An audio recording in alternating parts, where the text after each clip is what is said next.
And we are live. What's up, guys? Welcome to Fresh&Fit Podcast. We're here with the Rumble CEO, Chris Pavlovski. Let's get into it, baby! Let's go!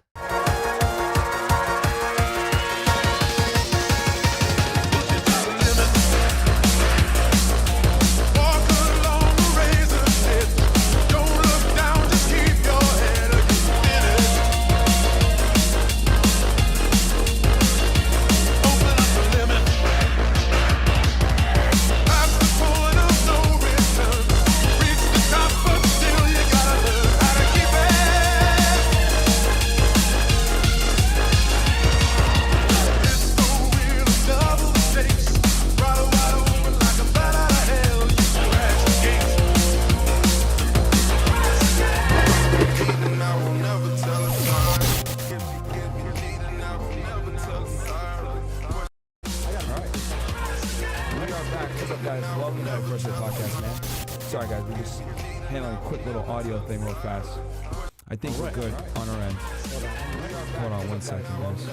Guys, give us ones in the chat if the audio is good on your end. Thing real fast. We should be good to go. We should be good right now. Hold on 1 second, guys. Guys, give us ones in the chat. Give us ones if this is good, or if you guys can hear double. Oh, okay. I know what it is. All right, I got it. We good? All right, we got it. All right, sorry about that, guys, for the double audio. Welcome to the Fresh&Fit Podcast, guys. It should be good now. Give us ones if we're good. Give us twos if it's still hearing double. But I think at this point, you guys should be good. Guys, welcome to the podcast, man. We're here with Chris, CEO of Rumble, for Money Monday, man. We're really excited for this episode. We've been waiting to get this to you guys for a while. Last time, you were really, really sick. So, obviously, we couldn't do the pod or whatever. We're happy to have you now. Quick announcements. It's actually funny.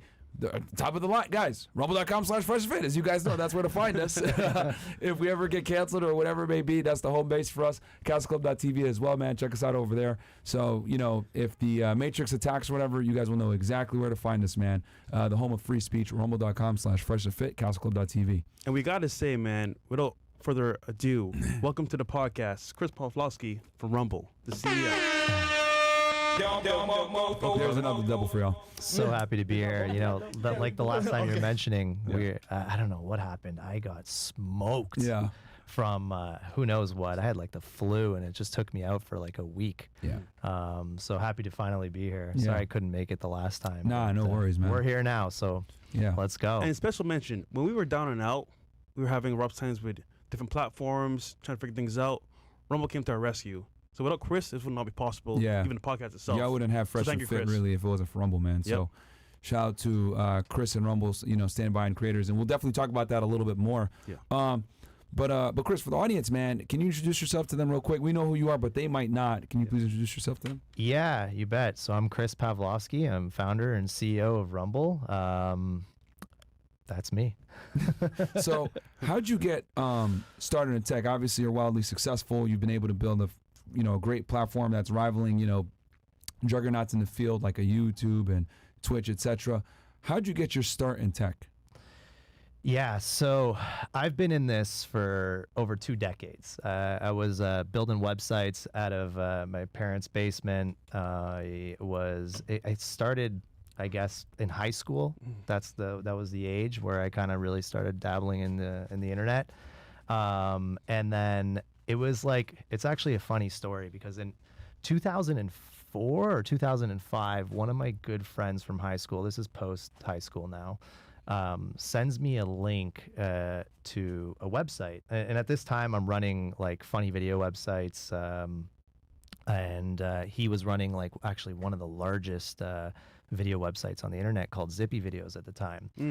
And he sends me a link and he's like, check these guys out. They're going to dominate the space because Zippy, I can't afford the bandwidth costs anymore. And the link was, and this is before they were big, like they weren't even, I think there was a ranker out there called Alexa, and he was like a top 50 on Alexa, global websites. And YouTube was like 15,000 at this time. And the link he sent me was YouTube. And I was like, shit. 2 years later, YouTube's getting acquired by Google.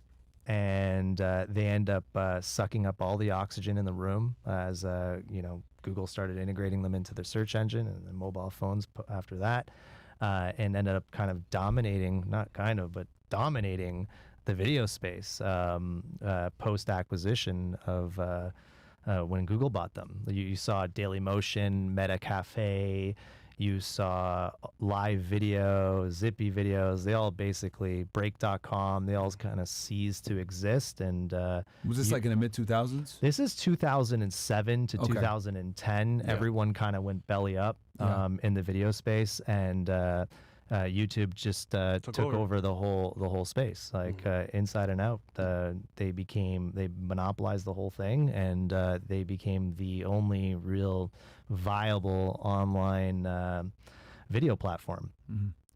So, fast forward to like 2010 now. You probably remember the Maker Studios, the full screens, all the people that were managing talent on YouTube, the multi-channel networks, MCNs is what they were called at the time. And specifically, like they ended up becoming like this new ecosystem that was built on top of YouTube. And then I started to notice at that time that there was a lot of deprioritizing of like the small creator, your friends, family, aunts and uncles, and the multi-channel networks, the full screens and the makers and all the big influencers, the corporations, the brands were getting all this attention, and they seem to be getting prioritized on YouTube. So I thought there was like an opportunity starting to emerge around 2010, 2011, and by 2013, I decided that I'm going to go all in on it and try to help the small creator. So I launched Rumble at the end of 2013 on the premise of like bringing monetization and distribution in a fair way to all creators, regardless of their size. It was really kind of focused on that small creator, friends, family, aunts, uncles, viral videos, funny dog videos, etc. And we built a business at the end of 2013 on trying to help the small creator. And then, as time progresses, you get to 2020. The 2020 election cycle kicks in, and something dramatic starts happening. I remember like very vividly because it was in the summer of 2020 that I got a phone call from the ranking member of the U.S. House Intel Committee. But to put this in perspective, I'm a Canadian. Yeah. Getting a call from like U.S. like a congressman, and then that's on the House Intel Committee and the Gang of 8 member is like, holy shit, am I under investigation? Like, what is going on? Like, I was freaking out. And I get a phone call from him, and he asks like a really simple question. He's like, Chris, if I bring my podcast to Rumble and I search for my name, am I going to find it? And I'm like, yeah, like thinking that, there's some censorship investigation going on in the House. And I'm like, absolutely. And he's like, okay, so we're going to bring it and we're going to see if that happens. And I'm like, okay. So, talking to my engineers, making sure if you typed in Devin Nunes, it's going to come up, Devin Nunes podcast. But yeah, it worked. And, this is the craziest thing, because you have an elected member of Congress, a Gang of 8 member, the ranking member of the House Intel Committee that's been on YouTube for 4 years prior to me speaking to him. And he's got like road signs in his district promoting his YouTube channel and his podcast on YouTube. He comes to Rumble, and within 2 to 3 months, he has like 200,000 to 300,000 subscribers on Rumble. Whereas on YouTube, in the 4 years that he was there, he has 10,000. Wow. So how is that possible? How is it that you can have 10,000 and you're like promoting in your district for 4 years, you've had your podcast on there, and you go to a different platform, and all of a sudden you go to Rumble and get 200,000 to 300,000 subs overnight, like in 2 to 3 months? That shouldn't happen. Not to an elected member of Congress, but that did happen. And that was that was kind of like the opening that we saw, is that there was a real opportunity here to kind of really like with what these other platforms were doing, we can now step in and like it almost goes back to the same premise of starting Rumble in itself, that the prioritization that was happening to big creators was now happening to the the deprioritization that was happening to small creators is now happening to massive creators on YouTube. Yeah. And they were deprioritizing them in some way, shape, or form. Because I remember I would go there and I would search Devin Nunes podcast, and you couldn't find it. But you go to Rumble, you find it. And this was like, this obviously led to like Dan Bongino coming onto the platform. Yes. And once he came on, everything changed. He's huge. He brought on at that time Diamond and Silk came on, Dinesh D'Souza came on. It was like a flood of creators after he came on. The floodgates opened, and within a year we had the 45th president of the United States on Rumble. Yeah. And that happened, I think, in midsummer of 21. So I would say by the midsummer of 2021, we had a pretty good lock on the conservative world, in terms of the political world on Rumble. Yeah. We had pretty much, everyone that, you can think of, obviously some weren't there, but a lot of them were there. And that sent us into this massive growth stage where we went from 1 million monthly active users to 30-40 million monthly active users in a span of a year or two. Yeah. We took in our first outside capital.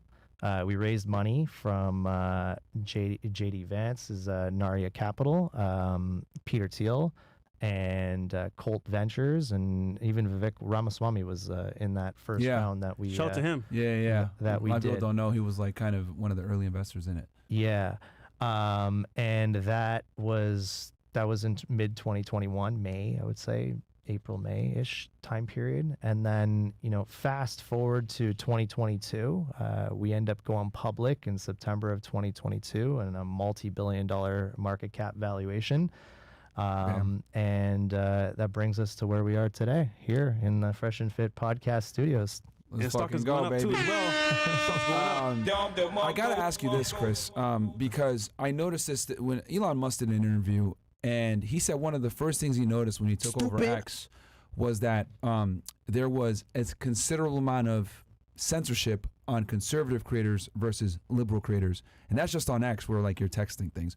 Would you say you saw that also on the video sharing side, where you got guys like Don Bongino, congressmen, etc., that might have conservative belief systems getting suppressed in big tech? So something was going on. Something is going on. Okay.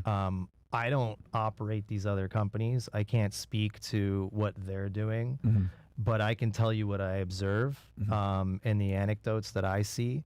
But when you have someone like Congressman Devin Nunes go from 10,000 on YouTube to 200,000 to 300,000, and now close, I think he passed 1 million on Rumble now, subscribers on Rumble. That shouldn't happen. Yep. You can call that censorship. You can call that some type of shadow banning. In these cases, they weren't actually banned. They were, they were censored in some way, shape, or form, and that was happening. And it didn't seem to be coming from multiple from all sides of the aisle. But I will say that that's changed a lot in the recent years. The censorship has now kind of gone into various different areas. We've attracted people from both sides of the aisle now on Rumble. We had, I remember it was 2021, and Russell Brand shows up on Rumble, and he's not a conservative by and he's, at least in my understanding, he's not a conservative. Yeah. But he shows up randomly. I didn't know till 2 weeks after he showed up in late 2021 that he showed up on Rumble. And, we also attracted the former Democratic presidential candidate Tulsi Gabbard onto the platform in 2021. We brought on Glenn Greenwald as well. So it really kind of expanded more than just conservatives. Yeah.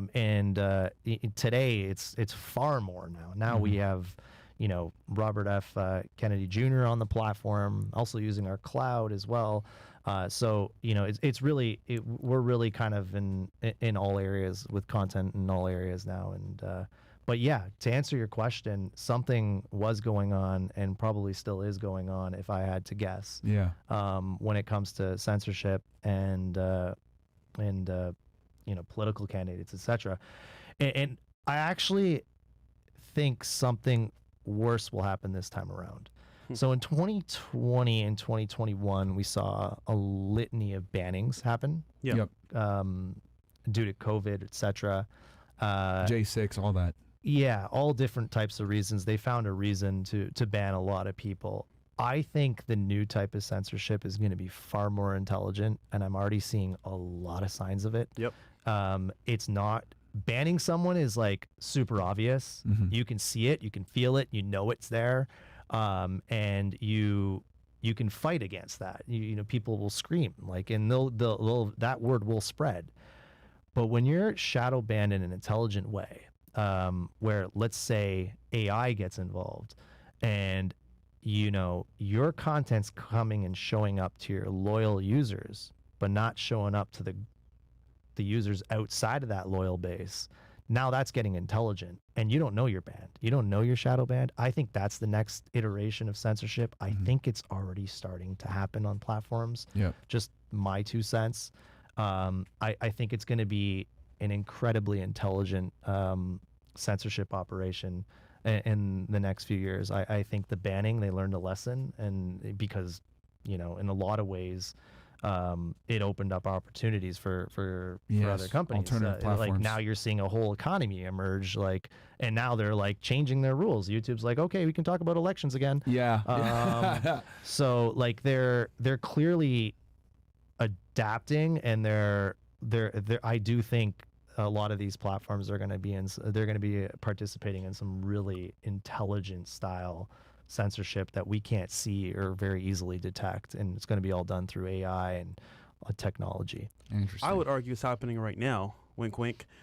Chris. I think it is happening right now. I'm seeing some evidence of that happening right now. The censorship that I'm starting to see or hear about is very deceptive. I think like the year of 2024, I think deception is going to accelerate to a level that the people that we might think are on our side are not really on our side. I think deception is at a whole new level in the next couple of years, and that kind of dovetails into like censorship. And I can see the fakeness. I can sense it. I can smell it.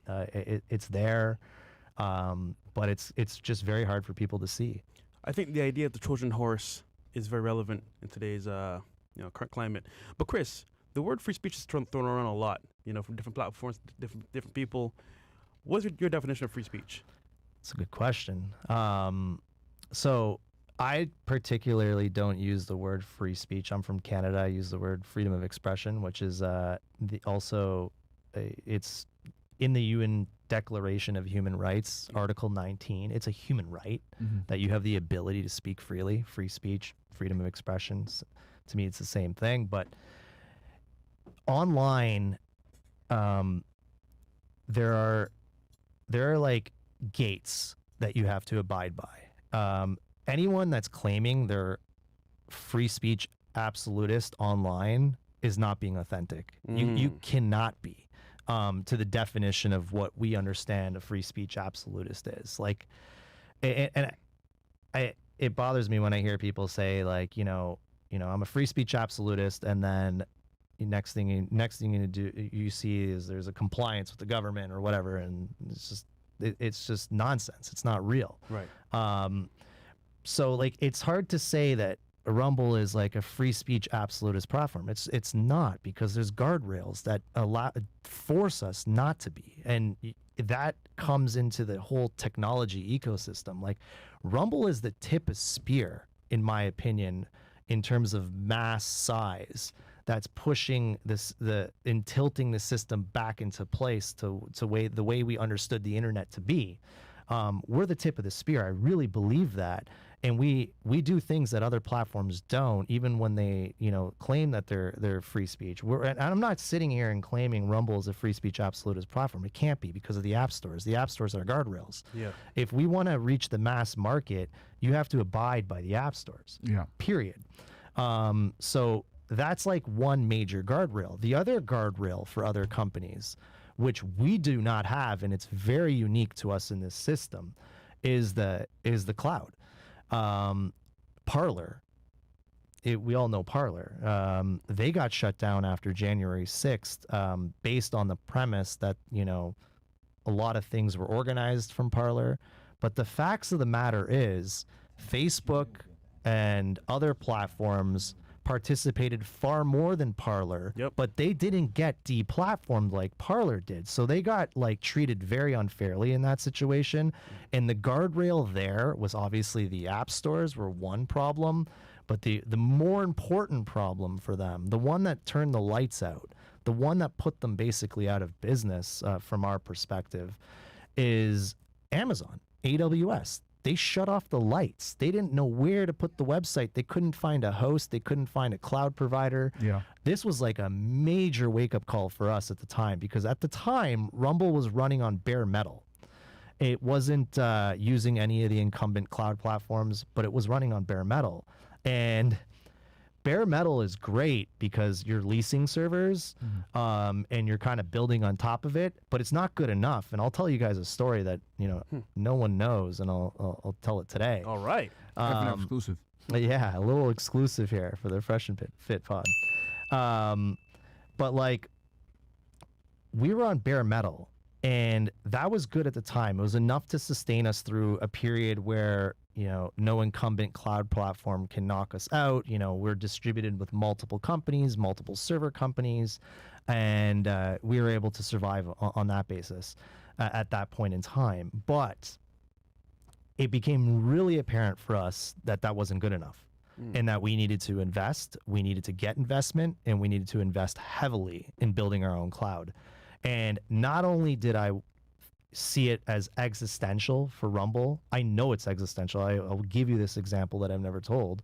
Not only is it existential for Rumble to be on our own cloud, but I also felt there was a need for other companies like Parler or whatever it may be, whether it's a religious university that Amazon AWS doesn't agree with on a religious perspective, like, or whether it's a business that doesn't have the same values as Amazon AWS. So like, we decided to launch build a cloud that's not just for Rumble, the existential threat to Rumble, but for the greater public. And we launched it last week, which is a huge milestone. Like, Rumble now doesn't have the guardrail of someone else telling us on an acceptable use policy at the host level. No one's turning the lights off anymore on Rumble. That's not happening. And now every business out there can have trust in a provider that won't turn the lights off on them based on some ideological or some opinion that someone might have, or some thought, or some, you know, any type of expression they might have. It's not gonna. We're going to be operating very differently than Amazon AWS, Google Cloud, GCP, and Microsoft Azure. So that did happen. But let me step back. I think, I'm just trying to remember the date. It might have been, I think it was July 4th weekend where we had... This year? It was, I think, 23. Okay. It could have been 22, actually. It might have been 22 or 23. It's either 23 or 22. Yeah. Where, when was the Russia war? When did that start? Oh, I think 21 it started. So it's probably 22 then. Yeah. But I can't remember the date. The time flies and dates get all mixed up in my mind. Yeah. Or 22. I think it started February 2022. Where Yeah. we actually, behind the scenes, and we already had a lot of infrastructure by this period kind of built out, where Rumble was sitting on its, had the available infrastructure in place, our own servers, the ones that we actually own and bought with our money. And we were setting up like a CDN, we were setting up like the cloud, we're setting it all up. And we get like a notice from, at the time, it was IBM saying they're shutting us down. Wow. That happened on, Did they even say why? a July 4th weekend. Did they even say why? Or It was so brutal. They couldn't cite a policy. They didn't have a policy that we violated. We didn't violate anything. They were citing EU stuff, not American stuff. And, you know, at that point in time, it was it was all hands on deck that weekend, and it was like a miracle. Like all our engineers came on deck. We moved everything as much as we possibly could over to Rumble, the Rumble infrastructure, and we survived without even the lights going off for a second because we just invested in the right place at the right time. And you know, it was way faster than I thought it was going to have to happen, but we did it, and it was like I remember I tweeted something on that weekend on July 4th, like this was like, you know, July 4th. It happened. We were literally, you know, we were defending and protecting freedom of expression more than anyone at that very moment, and our whole team was working overnight that whole weekend on July 4th weekend. And it's like a story that I hold very, very dearly to myself, and it's one that, you know, all the engineers that were behind that and getting that up, they're heroes. They're like heroes for doing that, and that happened behind the scenes. And now we're at a place where, you know, it's many years past that now. Now we have our own cloud. We're, you know, uncancelable. We were uncancelable at that moment too. Yeah. Which was great. But like it was, you know, we didn't want to go 100% on our hardware at that point in time. It was like we were trying to do it nicely. And I think that's something that people underestimate, Chris, about you, is that like all the work that goes behind the scenes. I mean, daily there's articles criticizing you. Daily there's people saying terrible things about you. Daily they're trying to shut you down. Daily they're trying to tarnish your character, the business's character, etc. Like, you know, we always say, you know, freedom of speech isn't free. Like that's literally like the quintessential example. Like people are constantly trying to come at you guys. How do you deal with that, man? You know what? It's because that's just one story, but I wish you guys knew some of the other stuff that goes on behind the scenes. Obviously, we're not going to talk about here. People don't understand how much pressure Rumble gets on a daily basis. You know what though? Like it's crazy. I asked that question. Why did Mark Zuckerberg fold on all the things that he's folded on? I ask this question all the time, and you know, the answer to me is like pretty simple. It's pretty easy to be strong. I just think there's a lot of weak people right now. Yeah, and they're like, I'm defending a human right. Yeah. Period. That should be pretty easy. For me, it's pretty easy. Why it's hard for everybody else, you know, that's a question we need to ask them. I'm happy defending that human right. It makes me proud. But, you know, the sad part is how many weak people there are out there not doing that and folding to like any type of criticism that they have. It just requires a little bit of strength. You know, and that's what this company, Rumble's built on. It's built on strength. It's built on pushing back. It's built on telling governments to, you know, pound sand. Yeah, I mean, like, look at the Russell Brand situation. They sent you that letter, right? I remember you posted on X how when Russell Brand got canceled or demonetized, they asked you, hey, is Russell Brand monetized on Rumble? And they were trying to get him demonetized on Rumble as well. And you basically told them to go pound sand, which is huge because other platforms always bend the knee to governments. What's that like taking on governments? Because the UK isn't the only government that's come after you guys. I mean, obviously we've talked about France, Brazil, etc. What's that like, man? So the UK situation was absurd. It was like sent you that letter, I remember. Yeah, you know, an MP, I believe, I don't remember exactly, sends us a letter to say, hey, like, demonetize Russell Brand, do this, blah, blah, blah. Crazy. And I'm like, what law? What are we talking about here? Yeah. Like, just because you say so? Yeah. Like, how does that work? And you know what the scary part is, though? All the other platforms did it. Yep. And I'm like, why? It's a good question. Like, scary times. It's like, you saw the letter. We put it out there publicly. TikTok never even got arrested, dude. It was merely one accusation. Like, nothing came out. These are accusations from people we don't even know. Yeah. They didn't even name the names. Anonymous accusations, I think they are. From like 20 years ago. And like, that's not my business. Yeah. Like, our business is video. It's streaming. It's like, it's an online video platform. It's VOD. That's our business. That's my focus. If I were going to sit here and judge every single character on what they do in their personal lives. If YouTube was going to do that, well, they got to start digging a lot more, because there's a lot of people on their platform they're going to have issues with if they start digging, because like anonymous accusations, that's a pretty broad reason to try to deplatform someone from a video platform. Yeah. Like that's it's just ridiculous. Like it's upsetting to see how there's no backbone at any other platform out there when it comes to this type of stuff. Like, focus on your business. Your business is, if your business is video, it's video. If your business is to like pursue crimes that other people did, then that's your business. Like, but like, don't tell me that that's what we have to do now. Yeah. Like, we're just a video platform, and we have our terms of service, and if you abide by them, great. That's all we're focused on.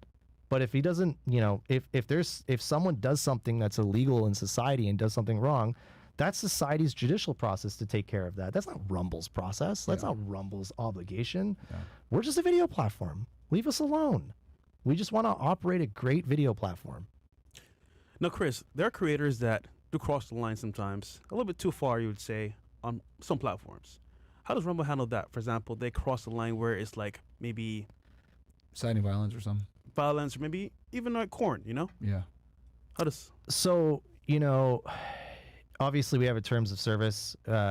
We do not allow a lot of types of like we do not allow inciting and violence. We do not allow pornography, etc. So, you know, that you have to abide by. You have to abide by our terms of service. And like I said, there is no platform that I know of that's of mass scale that sits on their own cloud that has to adhere to their cloud. But there are the guardrails of the app stores, and everyone needs to be conscious of that and aware of that. And until someone comes up with another phone to compete against that market, that's the guardrail we're going to have to be a part of. Like, if you want to have any sort of mass market appeal, you have to be in the app stores, plain and simple. So when it comes to that type of stuff, it's, you know, there's obviously very strict policies in place. And also, like, you know, one of the things we like to do differently, and we're trying to figure this out, like one of the things that happens on YouTube that gets taken advantage of are DMCAs, for example, copyright. That's part of the law. You got to take it down. You know, we got to strike accounts if they violate copyrights. You got to ban accounts if they do it too often. But like, one of the things we like to do is, like, I don't like the idea of like a permanent ban unless it's like some fraudulent type of behavior, like spamming and stuff like that. But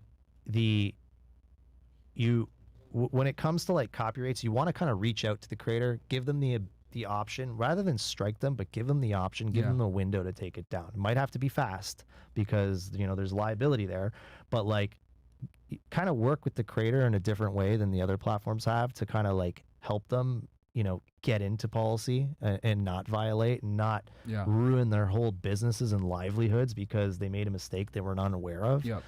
Innocent mistakes happen all the time. And then there's a lot of like mobbing happening where someone will just like doesn't send like bots. somebody and send like a whole crowd to take that out. And we see that all the time. And like, we're like, guys, this is Rumble. We're not going to fall for that shit. Like, but it still happens. It's like, it's unbelievable, like how they assemble activists to try to take people out. And that, you know, that works really well on these other platforms. It doesn't work on Rumble though. That's good though. Yeah. Because you're giving the creator a chance to say, you know what, this is my platform, but you know what, regarding your actual content, fix it up real quick. We'll make sure that you're good to go on the platform still. Rather than saying, oh, you're out of here completely, you're gone, you're banned. That's good. Besides Russell Brand, you were also there, you know, obviously you were behind us when we got demonetized, but when Andrew Tate got canceled everywhere, you were there as well. Can you tell us like how that came to be, and how you guys built that relationship? Because obviously, you know, the Tate brothers are huge on Rumble, but how'd that come to fruition? Yeah, no, the Andrew Tate channel on Rumble, you know, so Dan Bongino has definitely, you know, put us on the map. He brought in like massive amount of users onto the platform. It really kind of, that's where, you know, a lot of the magic happened. When Andrew Tate came on, believe it or not, he was the second largest after Bongino that had influence in terms of like app downloads and subscribers. I think he's almost at 2 million on Rumble already. That August, the wave was enormous, and same idea. Like all the platforms just turn someone off, and we don't know why. One all by these one. accusations. Starts like Instagram, then Facebook, It's then the YouTube. same story with a lot of these creators, and it's just like, we were pursuing to get them onto the platform even prior to when that happened, but it's just unbelievable how it all happened. The impact that he had on Rumble, I think, is enormous. He was like, he had us, I think, #1 in the App Store for quite some time at that point in time.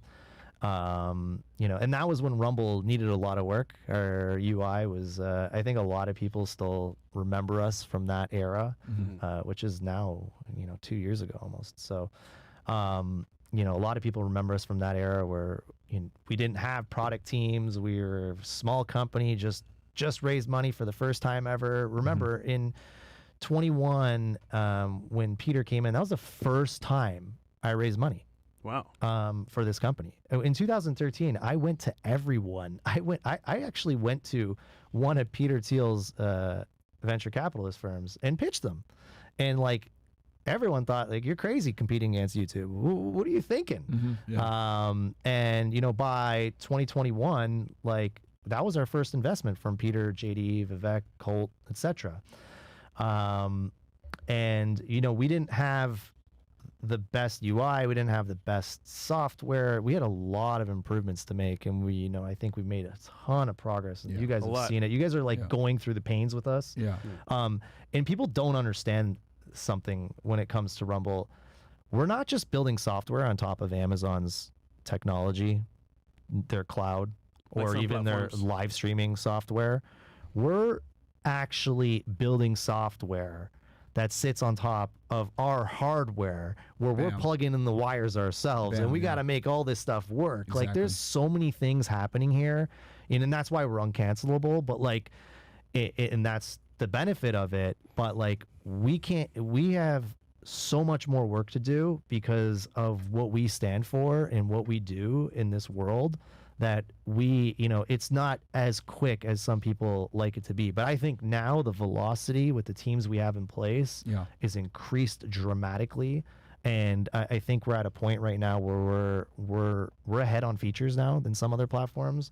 We're ahead in certain areas. We're behind in others, but I think we can be very ahead in a lot of different ways by the end of this year on the majority of aspects to the platform. So and people underestimate how hard it is to actually be independent. It is not easy, guys, to like stand up to these big companies that have a huge infrastructure. They have a head start.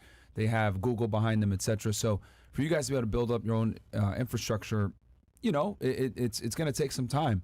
And which, by the way, guys, we'll have a Q&A at the end here. So if you guys have any questions for Chris, whatever, as far as like Rumble goes, on the future, etc.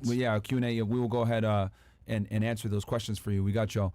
But so you guys obviously are improving. You guys recently, a couple big developments recently. I guess we could start with Barstool Sports, then another thing. So you guys recently got Barstool Sports on board. How did that come about?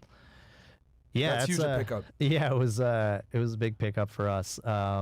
So we got the whole Barstool portfolio on Rumble. It's a partnership that extends not just on content but also cloud and also an advertising relationship as well. So it was a great pickup for us. The thing I like the most about the Barstool deal is Dave is now an equity holder of Rumble.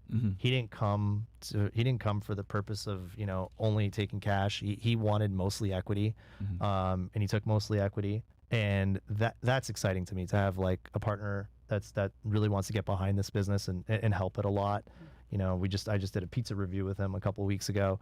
He came to the offices. Great guy. Excited to be working with those guys. So it's great because that really kind of helps us build that Rumble Sports portfolio.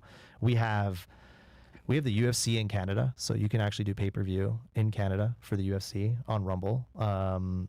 And we have the Power Slap, which you guys have been to the event. Huge That's event. growing like crazy. You guys, Who came? I know you came to the last one, right? Yeah, I you didn't think- come, yeah. right? Were you there? I missed it. I Okay. literally just missed it. That like, do you see the lineup You that came guys out there? had Travis Scott there. We had That's huge. everyone there. Everybody was there. Yeah. It was like insane. So like this sport, the trajectory of this sport, I think someone just wrote an article about it like a week ago. But the trajectory, the demand, the amount of people that want to be there, and the way we're building this sport, like via influencers, I think is That was genius. I think it's something very special.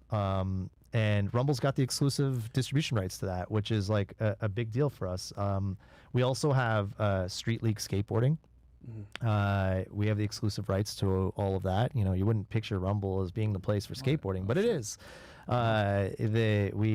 We also have Nitro Rallycross Racing.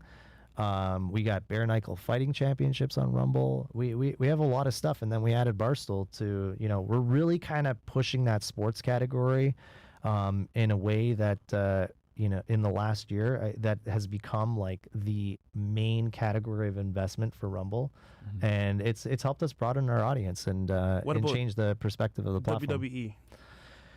You know, that's a great question. I've had conversations about this internally and externally as well. You know, we would, you know, all that type of stuff. We eventually want to make moves for. We want everything on Rumble. We're not, you know, we're very agnostic. So like whether it's any sport out there or any type of entertainment or in any category, we want to make a move for, and you know I'm all for it. Like the WWE, I think would be, you know, a good match for the current audience that we have. So it's a good idea, and who knows what happens in the future. But you know, we're gonna pursue all different types of content all the time.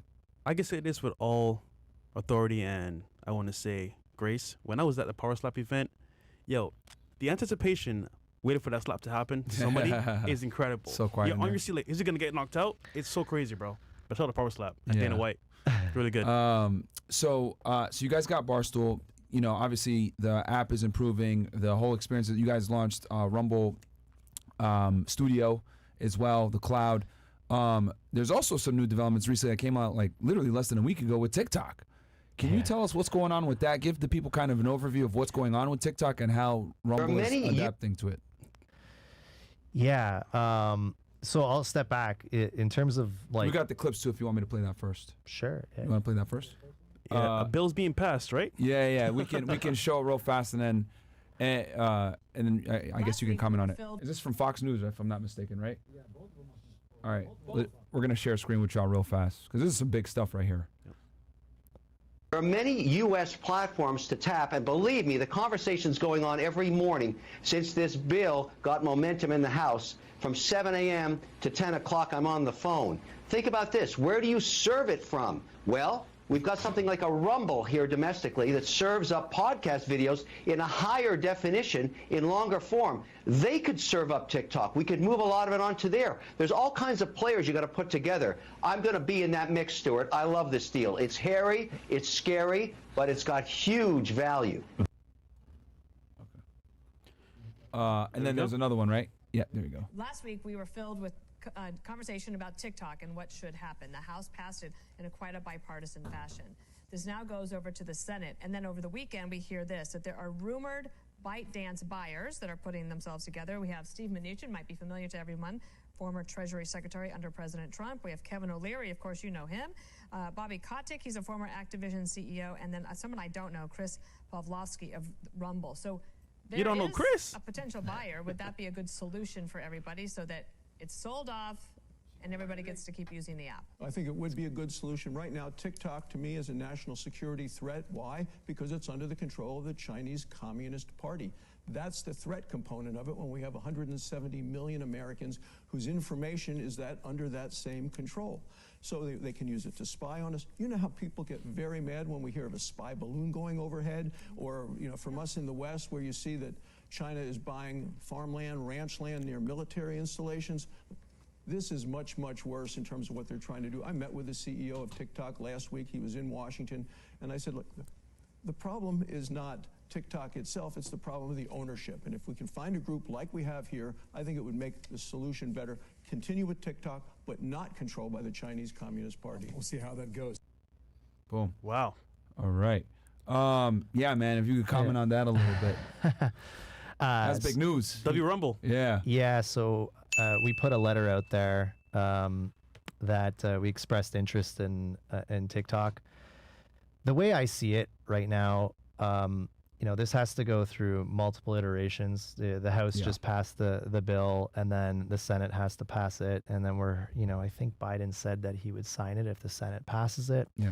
And then that would obligate them to divest. You think this is something we could see in 2024? Or would this have to come into play with whoever the president is at the end? I think we're going to know more in the next 30 to 60 days. Oh, wow. That's I think this is going to be very fast, and we're going to know a lot in the next couple months here. And it really just depends on the Senate, I think, on what happens in the Senate. But when you take a look at it, and the letter really kind of talks about us being the technology partner, but when you look at this potential acquisition of TikTok and how this has to happen, we expressed interest of wanting to be part of a consortium and being the tech partner on it on the cloud side. And Kevin is right on in one aspect, Kevin O'Leary that you saw in the clip there, but Meta is not going to be able to do anything here because of antitrust concerns. Google, same reason. They're not going to be able to step in either because of antitrust concerns. So when you're looking out there, who is a video company that one could help in some capacity? Rumble is long form. Yeah. TikTok's short form. So that's high res down to low res. That and it's only the United States. It's not global. So how many other video companies out there that have that capability to understand how to run video, both on video at all? Yeah. There really isn't any that I can think of off the top of my head. And how many people, the big other problem that any consortium is going to have, or any buyer is going to have, is the algorithm. Yes. Because I don't believe the way the law is set up in China that ByteDance will be able to sell the algorithm due to their IP restrictions in China. So someone has to build the algorithm for video and understand video in order to step in with TikTok. And that's what company does that. Obviously, YouTube does it. Obviously, Meta does it. But really, all the companies out there that do that are going to have antitrust concerns. So even Twitch, right? You would say? So Amazon. Yeah. Oh, yeah. Okay. Twitch is part of Amazon, and they're more just live streaming. They're not in that kind of space yet. Pre-recorded short form content. Yep. In algo based stuff. So, one of the things we're working on Rumble behind the scenes, because it's been a big problem, is our search and our recommendation algorithm. And we've hired data scientists to be working on this for quite some time now. So our recommendation algorithms and our data scientists are obviously working on this. So what other company out there is actually working on algorithms for video? Question for you. I think it's when you look at it, it's just Rumble's obviously they got the cloud. We are obviously working on algorithms. I think I think Kevin said it best.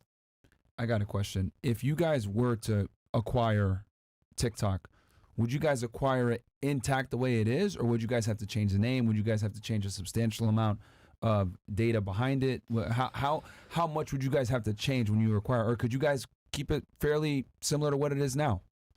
Yeah. So first, we don't know what that would look like and how the divestment from ByteDance would look like, and what that would entail and all the details of it. And second, we want to be part of a consortium, so not just us, obviously, but this is a very expensive transaction. Yeah. And we want to be the tech partner in that. So those are a lot of questions that would be better answered at a later date, depending on how everything flows. It really depends, what the bills look like, what actually ends up happening. Right now, it's just it's a little bit of a jump ball in the sense that we don't know what the Senate's going to do yet. Right. And speculation. we have to wait and see what the Senate does. And my opinion on that is that it's changed. I would say like I was maybe like a month ago thinking no way it could ever pass, but you know, I think like things are changing a little bit. It could pass. It's definitely changing after how the House passed it. It's definitely changing. I don't know what will happen. I got one more. If you guys acquired it, right, would you guys be able to implement a similar free speech / free expression model to that TikTok? At this point, we don't know. Like, Okay. we don't know what anything will look like. We don't know what the consortium would look like. There's a lot of unknowns at this point in Gotcha. time. Almost like when Elon got Twitter, he unbanned a bunch of people. So I guess Yeah, for we're us, banned on TikTok. we'd be grateful to get unbanned on TikTok Yeah. as well. That'll be like, hey, Chris. Yeah. Wait, you guys are banned on TikTok? Yeah, dude. like Yeah. 20 times, And here's bro. the thing: we got banned. We got 30 banned on times. TikTok back before TikTok was cool like that. We Yeah. got banned in 2020 when it Yeah. was just starting to take off in the Wow. beginning of the pandemic. So it's like. remember- Now we blow up on TikTok because people repost our stuff. But as Yeah. far as like us having official accounts on TikTok, we haven't had remember- official accounts since December 2020. Clear as Wow. day. We were just getting into the content game, trying to push ourselves to be marketed on different platforms. I remember the day we got canceled. Me and We're- you were at the barbershop. yeah. Remember that? We're walking by Blackbird recording TikTok videos. The title was, I remember clear as day. Punishing women for Walking bad by where? Blackbird. It's like Okay. a local Yeah, I lounge was filming down the street. TikToks, and one of my videos went viral. Like, you got to Punishing punish bad bad behavior. behavior from women when they flake on dates. That went viral, and that video lets us blowing up, but it also lets us like getting banned off We TikTok. had like 3 million views on the first day. Yeah. And we got banned for it. Yeah, like a week later, But- the accounts were all gone. But hey, And they, it they works. broadcast it on the reel. But now we still, because now when people meet me or whatever, they'll say, "Yo, I love your content," whatever. They always say, "Oh, I found you on TikTok." TikTok. So people are still reposting our stuff. Yeah. We don't have an official account on there. Yeah. So, bro, I hope y'all acquire it, man. Yeah, for Yeah, real, I man. think it'd be better for the creators anyway. Like, I know a lot of people are scared, like, no, don't get rid of TikTok. But I think you guys having it would be a lot better than who would whoever be a- controls it now. Who would be who is more qualified on the operator and the tech side? I don't know. I really want to ask that question Yeah. because like I sincerely believe that Rumble, like I can't think of anybody It'll be outside easy of mode for you Rumble. guys. You guys are able to because host hours you of video. can't have Google step in. You can't have Meta step in. Like they all have antitrust concerns. Yeah. What about Kick? Shit. Actually, that segues perfectly into the next question. Chris, what's your thoughts on alternative platforms besides Rumble that are kind of fighting the fight against YouTube and Twitch, etc. Kick, BitChute. I'm trying to think of the other. There's a few others that I can't think of right now. Odyssey, etc. What's your thoughts on all these other alternative platforms? It's a great thing. Okay. And as a creator, it's the best thing. It creates competition is so good for creators. And in the live streaming space, like Kick is they're doing a great job acquiring talent, creating a market for talent, and that helps creators. Like one of the things I don't get is like you see YouTubers and they're just like they'll like knock like platforms and they'll trash platforms that aren't like YouTube or Twitch, and you're like, I'm sitting there and I'm like, that's got to be the stupidest thing I've ever heard, because like their economy gets better if we succeed. Yeah. Their economics get better if we succeed. They're having Kick and Rumble and BitChute and Odyssey is an amazing thing for the economics of creators Overall, overall. Facts. Like you want that to happen as a creator. So from the creator perspective, it's a great thing. From the market perspective, it's a great thing. Like competition is great. It makes everybody better. It forces Rumble to do better. It forces Twitch to do better. All these things are great things. And like, we see this as an opportunity too for us. Like one is BitChute. They started using the Rumble Advertising Center. So now they're starting to monetize. So like we're helping them monetize. We see this as like Rumble has 4 amazing assets. And this is the way I look at the business. The prime asset, like the one that we're all familiar with, is the video platform that competes against YouTube. The second asset is the Rumble Advertising Center. I refer to that as RAC. And companies like BitChute and many others are now using RAC to monetize their sites. And it's not just for Rumble, but it's for other people. So if anybody wants to step in and bring ads onto their site, RAC is going to do that for them. We're competing directly against Google AdSense and Google Ad Exchange and Google Ads. And that's Rack, another amazing asset. In perspective, Google bought DoubleClick, their ad server, for billions of dollars. We built this in the last year and a half. We didn't spend billions of dollars doing that. So I see that as like an incredible asset that this business has. The third one is we got cloud. Like cloud. Rumble has a cloud. Like that's huge. That's incredible. Like we can now compete directly with Amazon AWS and like or Microsoft Azure. I see that as an opportunity. Like all these companies that want to be closer to free speech and want to move into that direction, why aren't they using our cloud? That's a great place to be. So I see them all as potential customers. Hopefully one day I see our assets kind of like a lot of our assets can work for them. And then the fourth asset that we have is a studio, which is completely different than and completely new. It's not something that Google has. I think this is kind of going to be one of our weapons in really competing in this whole ecosystem, is giving the ability for all creators, big or small, to run ads, run right directly in their live streams through using Rumble Studio and multi-streaming to all platforms. So, and that is also a great tool for every single one of the platforms. So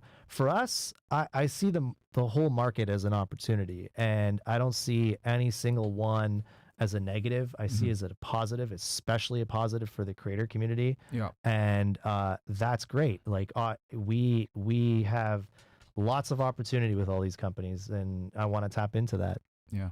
That's dope. No, it's good. So yeah, I could read some of these chats because I know you guys probably have some questions and stuff like that. So yeah, man, get your questions in now, guys. With Rumble ran it in. What do we got here? Laura Loomer, shout out to her.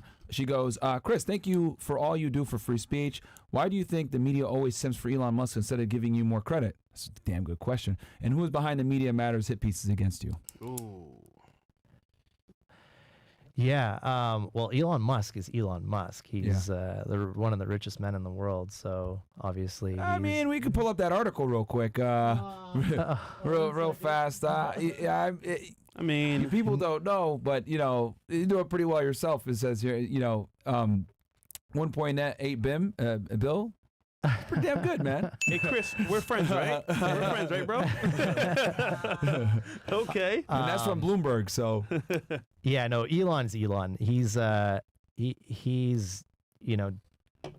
acquired Twitter, and he's made Twitter far better than what it was. Yeah. Nothing but praise for that. I'd argue there's less censorship on Rumble than on X, though. X is good, but I think you guys X is are not more the free tip of the speech. spear when it comes to freedom of expression. Rumble's the tip of the spear for Yeah. freedom of expression. We shut down countries when they tell us to turn off creators. Bam. Every other platform, including X, shuts off the creator when countries ask them to turn off certain creators. So yeah, in terms of like freedom of expression, we are the tip of the spear. Absolutely. I firmly believe that. Not even close. Yeah, it's not very comparable in my mind, but like anybody that's pushing and tilting the system in our direction is a positive. That's helpful to Rumble. And you and Elon know each other, right? You guys are amicable. Yeah, we talk. Yeah.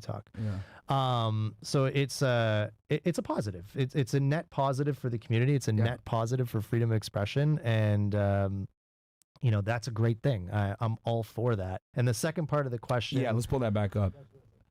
Regarding Media Matters. Yeah. Oh. Yeah. And who is behind the Media Matters hit pieces against you? It's like, bro, yeah. Media Matters always writes bullshit.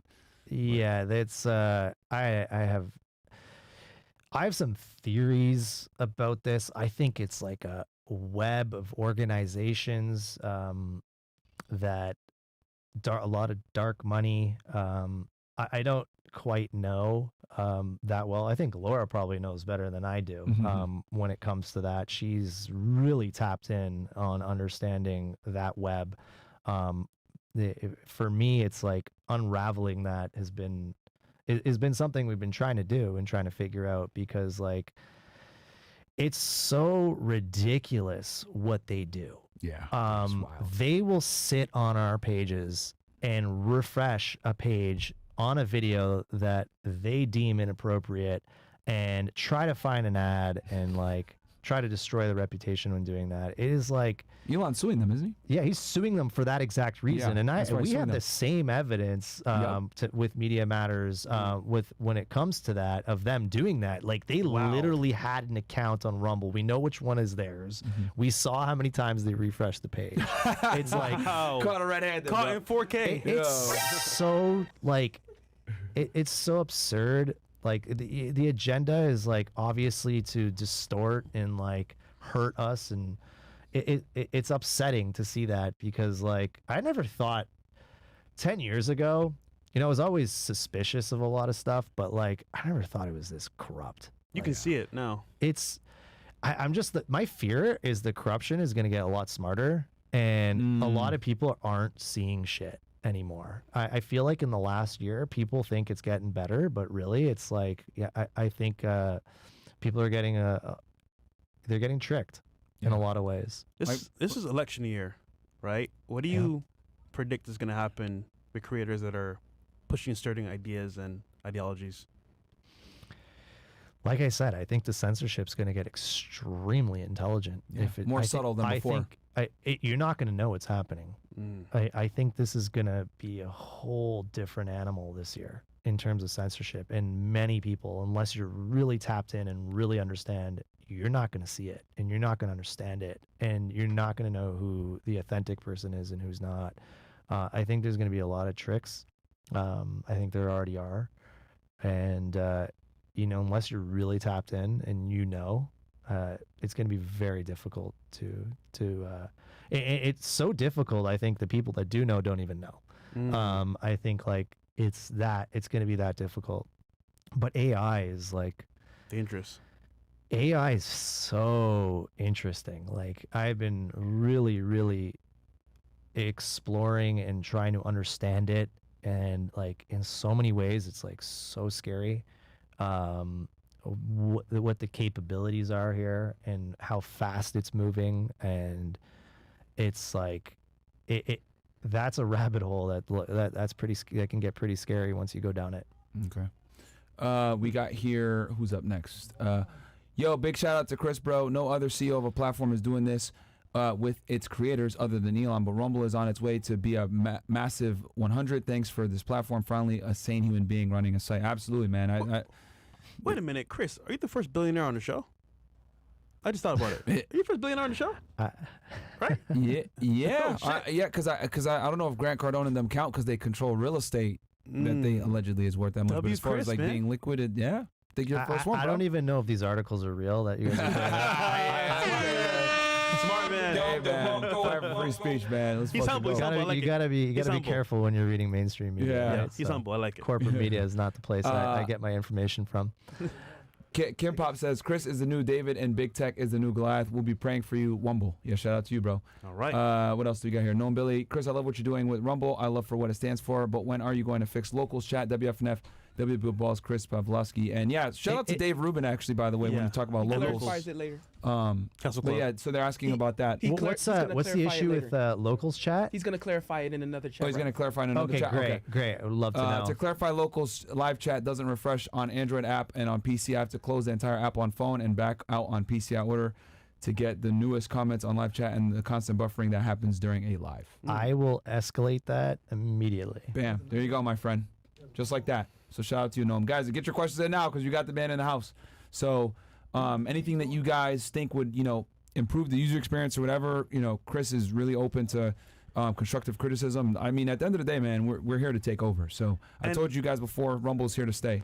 And to be frank, I don't know any other CEO that's going to sit here taking comments to improve his platform. Yeah. So this is a big W for you guys as well, and Chris. So seriously. Yeah. It shows the commitment to like improve and really create like the best alternative platform, And you guys had given us, previous critiques as well, and Chris fixed them right away. Yeah. I remember. True. Yeah. He goes, also, I want to know why after live ends on locals, we're unable to view it. So, for instance, on Crowder Live, shortly after it ends, we're unable to view it for a few hours afterwards. WFNF, Big Balls, Chris Pavlovski. Okay, so that is a processing limitation. So, we're not using the it would be the easiest to go out there and just use Amazon's Twitch live streaming product or live streaming products out there, or use Agora's live streaming product that does all this for them. They have, Agora's worth billions of dollars. Actually, this is actually funny. When we used Agora once and we put it on, because Locals was using Agora, not Rumble, but Locals was using Agora, and we brought Crowder onto Rumble, and then Crowder did Locals, he crashed Agora. A multi-billion-dollar company that's focused on like live streaming product crashed Agora. Meanwhile, it was running on Rumble. No, these are just simply limitations that we have because we're building this stuff from scratch and doing all the transcoding and encoding and and there's just a delay from the end of the stream to the processing of that VOD. I think Rumble's getting better at that. I wouldn't be surprised to see all this kind of humming in a really comparative way to the Amazon live streaming products by within the next couple of months. We're actually aiming to have better right now. Our latency with YouTube is pretty even if the stream setups are done the quality properly. is actually better on Rumble. If you put it to the max quality on Rumble, guys, and put it side by side with YouTube, the quality on Rumble is actually better. Yeah, that's what I definitely hear that a lot. But the latency for Twitch is far better right now. They're the best at latency. The Amazon live streaming product, which is Twitch, I guess. Because it's designed for it, I guess. Yeah. But we're aiming to be better than them in the next few months. So like the beauty about Rumble is that we're building it all ourselves, so we can actually be better than them and try to achieve to be better than them. Might take longer, but it's yours. It takes longer, but it's ours, and it will be a competitive advantage when we get there. And no one can fuck with John. We will get there. We are going to get there because I care. I want to win, and I want to be better. So Kick runs on those servers, but Rumble doesn't. That's big, So because Kick runs on those Amazon servers, don't they? I have not. That's what I've heard. I've never looked myself, but I hear that they're on. Everyone's on. Most people are on Amazon. Yeah. That's like it's too expensive Parler was on Amazon. Like it's where everyone goes. Like that's like the easiest solution for people, and hopefully we can change that by getting everybody onto Rumble Cloud. Well, I'll tell you this, man. I'm buying Rumble stock. Yeah, I already have. I'm not even, bro. You guys, I'm transparent. I already have RUM, guys. Yep. Invest now, because I'm telling you, this is going to be the future, man. As they continue to restrict speech, especially with an election year, and it's been going up too. It's been going up. It's been surging the past few months. So, hey, RUM if you guys want to know it. W Rumble, W Chris, I love Rumble, but could you guys please stop autoplay on embedded videos, or at least give us the option to turn it off? You have that option on desktop now. That was just released recently. So on desktop, you can turn that off. I'll have to check if that option is in the app. The apps are a little further behind than the web, mobile web or desktop version, but it is now there on web for sure. So it's in the video player inside the video player on the bottom. Bottom part. 1920 by 1080. Yeah, guys, you can watch it. Like, open up two tabs and watch this on Rumble and on YouTube, and go 1920 on the Rumble side and see how much clearer it is than the YouTube. Because he goes, see, not all Canadians live in igloos and repeatedly say, "Hey." Some of them can become tech CEOs. Yeah. He does say A. Yeah. I say A. Sometimes. That's part of my vocabulary for sure. Chris, when are you going to allow us to gift channel subscriptions and Rumble live chat? That's coming. I would say in the next 90 days, we hopefully will have gifting of subs. Nice. So similar to what Twitch has. Keep chilling, buy Rumble stock. Hey, man. Facts. I'm not telling you what to do, but that's what I'm doing. This is not financial advice. Yeah, it's not financial advice, but I definitely bought a good amount. Mario PL, and it shot up like crazy after you guys acquired Barstool Sports. Yeah. And it's just going to continue. You guys have so many big creators over there. You guys got us. You got the Tates. You guys got Steven Crowder. You guys got Don Bongino. You guys got Sneeko. You guys got Kai Cenat and Speed, Academics. Do you have any other creators that we don't know about on the platform? You guys miss Donald Trump? Donald Trump, of course. Yeah, there you go. Donald Trump's over Everyone there. forgets you that mentioned he's on earlier. Rumble. That's why. Yeah, because you mentioned it earlier. But guys, Donald Trump's on Rumble. You know what I mean? So it's like anybody else? Dan Bongino is doing. He did it this morning. 120,000 live viewers every weekday morning. Yeah. Between 11 and 12. Crowder's close to 100,000. There's so many creators on Rumble. I guess they all are in different areas and different topics, but Yeah, we've quite a few. Nelk recently came over. Yeah, they're uploading their podcasts on Rumble as well. They recently came over. I saw a rant about BlackRock and Vanguard. Oh yeah, it's right here. Okay. With investors like Vanguard, BlackRock, and State Street, will there be a censorship like on other platforms? So search Steven Crowder and BlackRock, and you can see the letter that they sent Rumble, and you can see what Rumble did. And I think that will answer your question. Pound Sand, once again, man. Jacosta goes, hey, Chris, thank you for fighting for free speech. With all the streamers in the game right now, who would you say is your top 3 streamers under the age of 30 right now, and why? Interesting question. Oh, well, that's tough because I don't know who's under 30 or not. How old are you guys? Am I allowed to ask? 34. 34. I'm 31. Yeah. All right, so you're under 30. Yeah. Not in the under 30 category. So under 30, the top streamers. Ryska, maybe? Sneeko? Yep. Top 3. When they stream? Yeah. Kind Speed? Kind Speed definitely do really 50,000 plus live when they go live. So Kind Speed, and then I would say Sneeko is one of the big ones. That's He's how old is he? Like 25. So then Sneeko. 26. Yeah, that's it. That's 3. Kai Speed and Sneeko. Yeah. All right. Naili, can you make Rumble downloadable from TVs?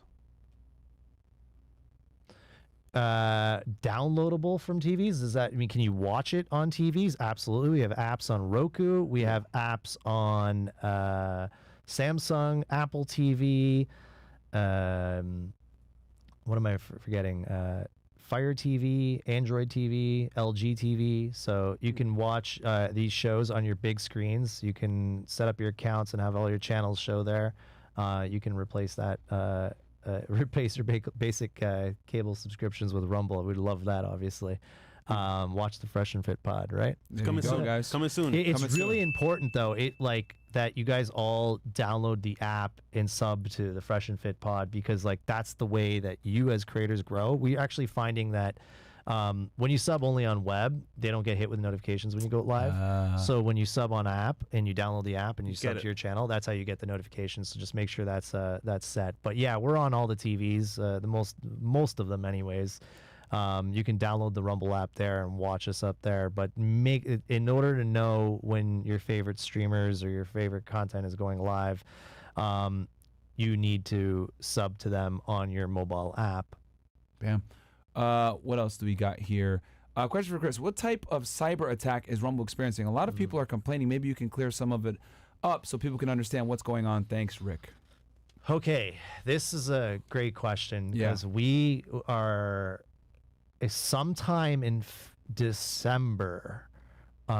We have had incredibly large attacks happening on Rumble, ones we have never seen before. I think they refer to them as HTTP layer 7 attacks. Very complicated to stop. We have DOS providers helping. We have our own stuff helping. But these attacks have been absolutely enormous and been very, very difficult for us to stem. It created a lot of downtime for us and a lot of negative, a lot of negativity around the platform just being down because of these attacks. I think now we're in a really solid state. We've really learned to defend against these attacks. We got some great partners that are helping us with that now. So this has been something that's been really annoying to deal with behind the scenes. Hence why you guys are working to get your own infrastructure. Yeah, and we've made some massive progress on this in the last 3-4 months, and now I think we're on a very solid basis right now. You probably saw everyone went down a week ago, 2 weeks ago. A little bit of lag. Rumble was up. No, but when Meta went down, YouTube went down, X went down, everyone went down with that major situation. Instagram that was down happened. for a day or two. Yeah. And Rumble was up the whole time. So was Truth Social, who's also being hosted on Rumble's cloud as well. Bam. What else? What else do we got here? Okay, stay dangerous, Chris. Big Tech, Rumble for life. All right, shout out to you, Woozy Badass. Good evening, FNF and Chris. Shout out to Free Speech and shout out to Tate, Sneeko, and FNF. They are the reason I'm using this app. Shout out to you, bro. Shout out to you, bro. What else? Emmanuel Angel. Oh, hello, Chris. Can you add a feature like YouTube where you can have premium and pay monthly to have no ads on all videos and replays? Thank you for standing up for freedom of speech and expression. Good question. We have that already, so you can go into your dashboard on desktop and purchase a pro package to do that. We're going to make this way easier, and you're going to be able to do it within app, and this is going to happen in the next 30 to 60 days. But that feature is already there. It's just that it's very hidden. But you just got to go on your desktop computer, purchase the package, and then when you watch it's $10 a month, I think. If you watch it on your mobile app, will that translate over where they won't see ads on their mobile app on their account? It should, and we're actually building this all into the mobile apps, and we're going to make this a big deal. It's called Rumble Pro Pack. It's I think starter package it's called, but like it's under pro packages. I believe that's what it's called in the dashboard when you go to my account. I've seen it when I log in. Yeah. It's down to your account on desktop, guys. It's definitely there. Yeah. Alboys goes, we want live chat replay. Okay, this is actually okay. Yeah. Coming. Yeah. I know you guys ask about that a lot. We'll do that. And the app crashes often when I have the screen minimized, and I always have to restart it. Also, paying a few bucks to keep to be able to skip ads would be nice, which we just answered that for you. And then Lunasas Ra, when do you think live chat replay will be implemented? Probably in the next 90 days or so? Or yeah, I'd give it a quarter. Okay. All these things are all in the pipeline right now, so Gotcha. we're really working on it. Awesome. Yo, I just think you guys don't understand. You're here talking to Chris in person about the app itself. That's wild. That's huge, bro. That's wild. Imagine the YouTube CEO doing this. Yeah. Never. They don't give a fuck. They don't care. They don't give a shit. Twitch, they don't fucking care. Rumble, bro. Yeah, man. Damn. Holy. I mean, is Kick good? I don't even think Kick will do this. Nah. So that shows you guys a commitment to like creating the best platform, man. Chris, you're an amazing question. Is Rumble Cloud usable for things like gaming servers with game studios, MSM Media, and ESG consultant groups attacking gamers? I'm thinking of starting a new studio. Yeah, I think we made I think Pal World or something had like said they were going to go to business because their costs were too high, and I made a public tweet asking like saying we could help them. I think like the gaming community using Rumble Cloud would be amazing. We're all for that. That's almost like Pokemon, right? I've played it before. It's pretty good. I beat the game. Well, that's our other Chris. Yeah. Not so rich. Yeah. Hey, man, he's loaded, man. She's the bum version, quite literally. Yeah.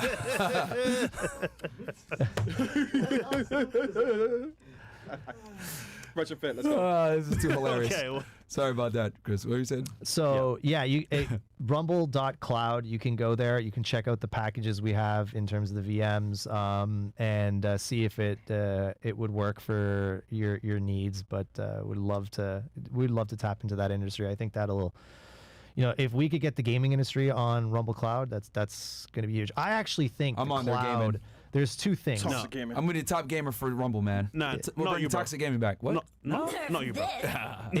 Sorry. In order to Go ahead. tilt the market back and win, we need to kick the advertising ecosystem's ass, and we need to kick the cloud's ecosystem's ass. We got to win in those two categories because cloud is the heart of big tech.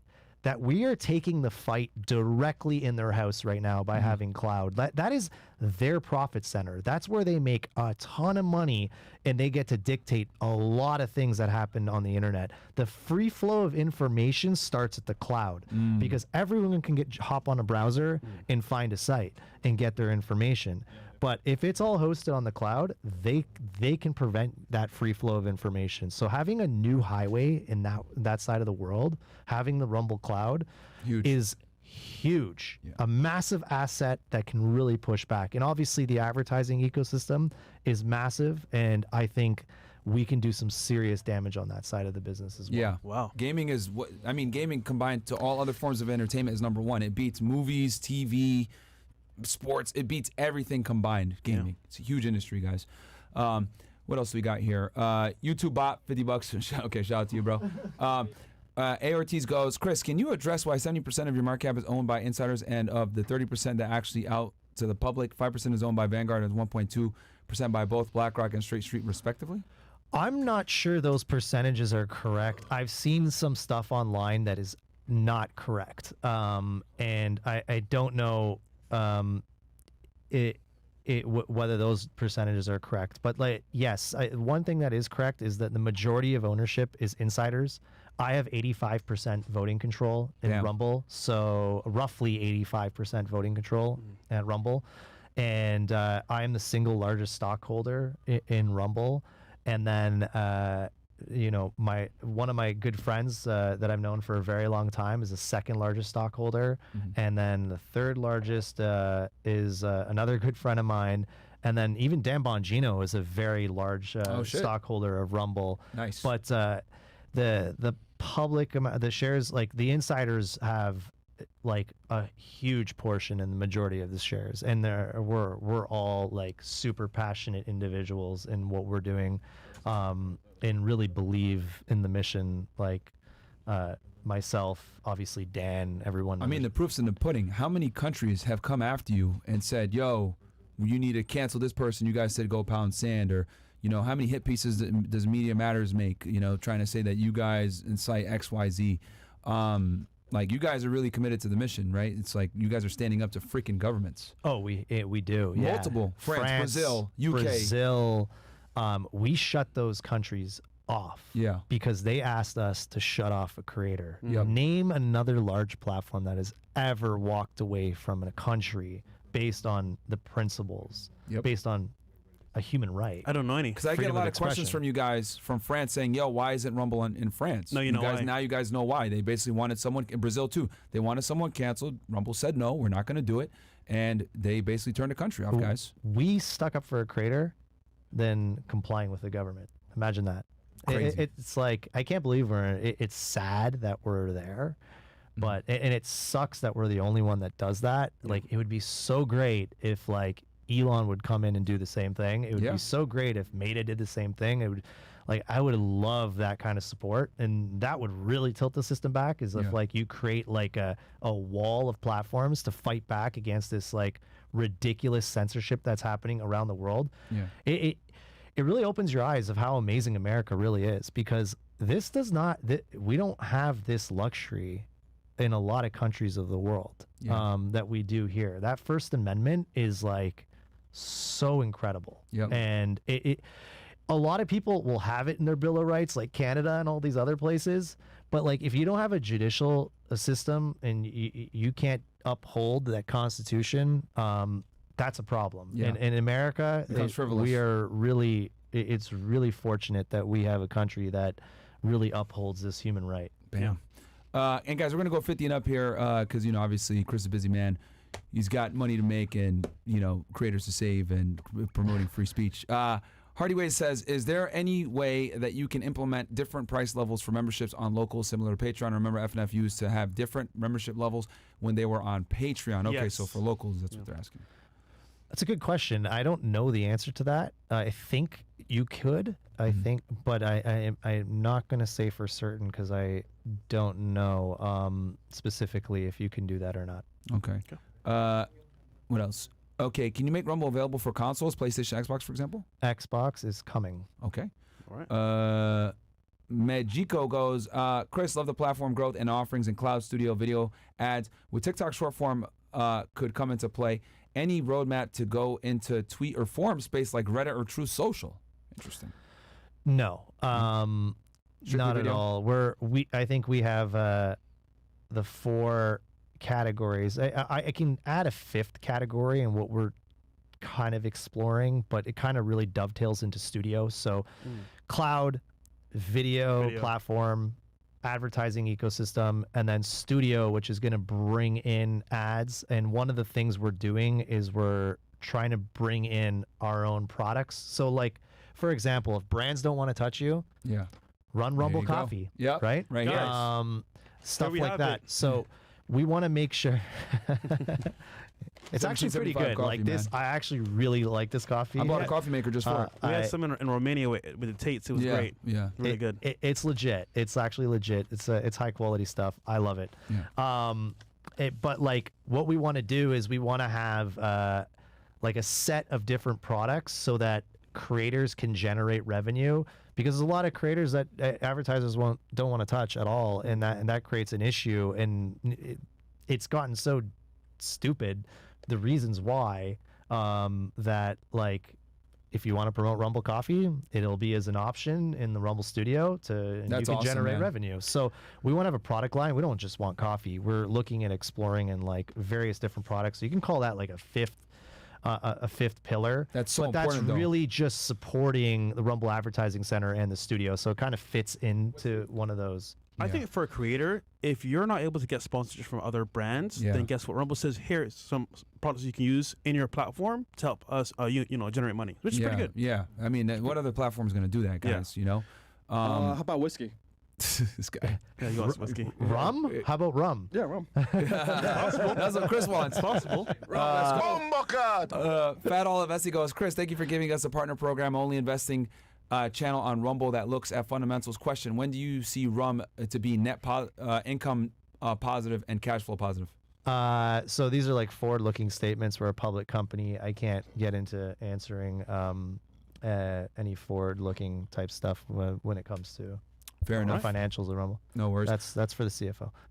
Luzupan goes, am I tripping or is there no way to download long-form content to the device and app similar way to YouTube, W-Hole, FNF, Team, and Chris? So downloading videos on, I think you download videos on Rumble. Yeah, it's not. I think I know what he's asking. I think we're going to be building in that function where you can actually download it to your device. So that's coming. Okay, because I've seen the download thing. Yeah, before. in your accounts you have it, I believe. Like, Okay, I know. for your own stuff. Yeah. Okay.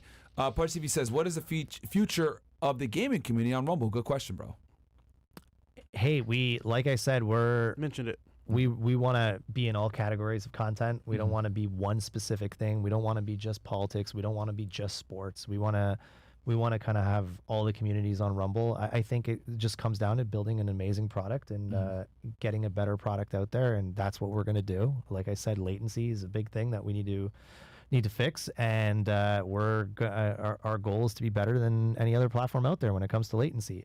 And I will drive, and I won't stop, and I won't quit until we are better than everyone out there. So I think as we continue to build a better product here, and sub gifting and all the other stuff, rating is in testing right now with some creators. We'll have that better product, and hopefully we'll have a much better product here in the next year or two. Yeah, and I game on Rumble, guys. It's a Rumble exclusive for obvious reasons, because I'm very competitive. But yeah, if you guys want to see me game on Overwatch, I'm over there on Rumble. That's a nice way to say it, but no ads for you, bro. Yeah, Crickle goes, hey, Chris, my question is, there been any thoughts on developing using an additional streaming protocol alongside RMTP, something like Mixer's FTL protocol, which gave an option for sub-second latency? Really, I wasn't aware of that, but that is something I will talk to my tech teams with respect to. I will definitely. I have no bring idea that what up. he said, but it looks like you know. So we got here, just checked out Rumble Cloud, solid pricing, but no GPU compute. How many V100s do you have on order, and when can I start running my Gen AI app on Rumble Cloud? Damn, these are interesting questions. Yeah. Tech questions. Yeah, tech questions. I don't even know what they're saying. Interesting. I think that's a graphics Go card back. That's a graphics card question. Graphics card? Yeah, so GPUs is in very high demand, specifically the H100s. You know, I can't talk about like any forward-looking stuff, but what I will say is that we're very aware of the AI community and the needs on the cloud side. And that is something that we are having a lot of conversations about, and where and how much to invest. Hopefully there'll be some more information on that, but I don't want to say much more than that at this point in time. No problem. And we got 14,000 y'all, man. Like the video, guys. Katie Maria says, hey, Chris, can you tell me why Europa, the last battle, has disappeared from Rumble? I'm not familiar with what this is, but if videos are getting taken down, Might be copyright. Could be copyright. It could be an app store takedown request. It could be a various different things. So it's like I said, there's many different reasons why the content can be taken down on Rumble, but we try to be we try to push the system as much as possible that we possibly can, but we're constricted by guardrails on of the app stores. Yeah. Let's see, because that's a documentary, guys, so it might be copyrighted. What else do we got here? We have one more. One more? That's Okay. gonna be in soon, so it's coming shortly. Someone clarifying one of their questions? Yeah. So, Chris, I guess just from me, the last question I have for you: future Rumble, where's it going, And what's the future for creators on Rumble? So at this point in time, I'm the most, what's the word, excited with what we have. It has taken, it's actually been really fast, but for me, it's been really slow. In perspective, we built an ad marketplace in the last year and a half when Google spent billions of dollars buying DoubleClick and many other things. We have the 4 assets that we can finally go to market and start selling now and start improving. The Rumble video product will only get better. The Rumble Advertising Center is an incredible asset for publishers, for Rumble, for advertisers, going directly after AdSense and Ad Exchange. We have the cloud going directly at the heart of big tech. And then we have the studio. All these products now, we're finally at the stage where they're all kind of out there. The studio still needs to add the ads part. Once that's done, I can now, hit the market with 4 incredible products, build an incredible business. It's like a mini Google in a way, not search, or we don't have search, but and we can hit the market and really push forward. Like, I'm never been more excited about these 4 assets that we have. I think they're incredible assets. It's an incredible achievement what we've done in the last couple of years alone since we raised money. And I've never been more excited. I think for creators, the fact that they're going to have advertising options, they're going to have things like Rumble Coffee to advertise. You guys are already doing it. That is what's going to build sustainability for creators. All these things are coming together, and we're going to be able to create a creator ecosystem that's going to be sustainable for the long term. And most importantly, my goal is to create create the best way for creators to make and generate revenue. I want to be the best place on the planet for helping creators make money. And you guys do better than YouTube. If a creator comes over to Rumble, they don't got to wait to get monetized. They get monetized immediately, right? We have some advantages. Obviously, like YouTube's got other advantages. They get a lot of brand ads. We don't. So like the goal is, though, with Rumble Advertising Center and then Rumble Studio bringing in live reads, which no one else does. By the way, that's patent pending, that technology to in real time get an advertisement notification while you're live streaming. So imagine we're live right now and your Rumble dashboard in the Rumble Studio right now pops up and says, hey, for $100, read this read on Rumble Coffee.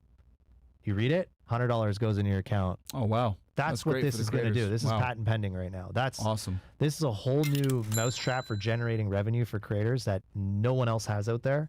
And I think that's going to be a really big competitive advantage in the live streaming market. And like the other great part is it doesn't really depend on Rumble. So like you can stream on YouTube, you can stream on any platform, and Rumble will now participate in the revenue generation on all platforms. So it's not limited to just the audience on Rumble. It's it's unlimited to the whole spectrum of all platforms. Wow. Yeah.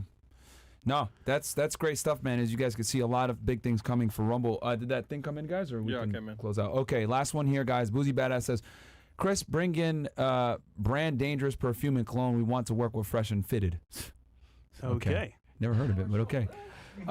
This guys, this was a great episode, man. Yeah. I don't think anyone else would, have the courage to come and listen to constructive criticism. Like, that shows the dedication of making the platform the best it can be. Yep. I told you guys, the last bastion of free speech, man.